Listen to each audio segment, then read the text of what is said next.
एक समय की बात है। एक डाकू था, उसका नाम रत्नाकर था। उसे एक भीलनी जनजाति ने पाला था। वह लोगों से लूट-पाट करके अपना घर चलाता था। उसकी शादी हो चुकी थी और उसके बच्चे भी थे। एक दिन रत्नाकर जंगल से गुजर रहा था और उसने कुछ साधुओं को देखा। उसने सोचा कि आज साधुओं को लूटता हूँ। वो साधुओं के पास पहुँचा। साधुओं के पास तो कुछ कीमती सामान था नहीं। रत्नाकर ने सोचा कि इन लोगों की हत्या कर देता हूँ। वो साधुओं को मारने के लिए आगे बढ़ा तो एक साधु ने उससे प्रश्न किया कि तुम ये सब पाप कर्म किस लिए कर रहे हो। रत्नाकर ने कहा कि अपनी पत्नी और संतान का पेट पालने के लिए। साधुओं ने फिर पूछा, इस पाप का मृत्यु के बाद या भविष्य में जो दंड भुगतना पड़ेगा, क्या उसमें तुम्हारा परिवार साथ देगा? रत्नाकर ने उत्तर देते हुए कहा, पता नहीं। साधु ने कहा, जाओ पहले अपनी पत्नी और संतान से ये पूछ कर आओ कि जिनके पालन पोषण के लिए तुम इतने पाप कर रहे हो, वो उन पापों की सजा में तुम्हारे भागीदार बनेंगे या नहीं। रत्नाकर ने कुछ विचार किया और फिर परिवार से पूछने के लिए चल पड़ा। उसने घर पहुंचकर अपनी पत्नी और बच्चों से पूछा, जो ये मैं पाप कर रहा हूँ तो उसमें तुम लोग मेरे भागीदार बनोगे कि नहीं?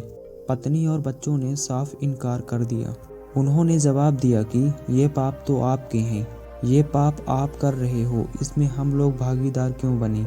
हमें पालना पोसना आपकी जिम्मेदारी है, लेकिन हम में से किसी ने आपसे ये तो नहीं कहा कि आप लूट-पाट या हत्या करके धन कमाइए। धन कमाने के तो और से बहुत रास्ते हैं।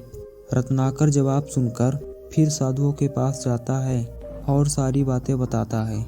साधुओं ने कहा कि सोचो, तुम्हारे कर्मों में वे भी हिस्सेदारी नहीं बनना चाहते जिनके लिए तुम ये सब कर रहे हो। रत्नाकर ने कहा, महाराज फिर मैं क्या करूं? कैसे मुझे मेरे पापों से मुक्ति मिलेगी? साधुओं ने रत्नाकर को राम नाम दिया और कहा कि इसे सारा दिन जपते रहो, इससे तुम्हारे सारे पाप मिट जाएंगे। रत्नाकर पढ़ा लिखा तो था नहीं। साधुओं के जाने के बाद वो नाम भूल गया और वो राम राम की जगह मरा मरा जपने लगा। लेकिन फिर भी उस नाम का जाप का असर आगे हुआ और आगे चलकर यही रत्नाकर, जो कि डाकू था, लूटपाट और हत्या करता था, यही रत्नाकर आगे चलकर कवि वाल्मीकि बना, जिन्होंने रामायण लिखी। तो इस कहानी से हमें यही सीख मिलती है कि संत महात्मा और ज्ञानी लोगों की सलाह मान लेनी चाहिए, इससे एक कल्याण ही होता है। रत्नाकर ने साधुओं की सलाह मानी और अपने परिवार से पूछने चला गया कि पाप में भागीदारी कोई बनेगा या नहीं। इस सलाह ने ही उसका पूरा जीवन बदल दिया और आज वही डाकू जो पहले पाप और हत्या करता था, वो आज एक महान कवि के रूप में जाना जाता है। तो यह छोटी सी कहानी आपको कैसी लगी, कमेंट बॉक्स में ज़रूर बताएं। धन्यवाद।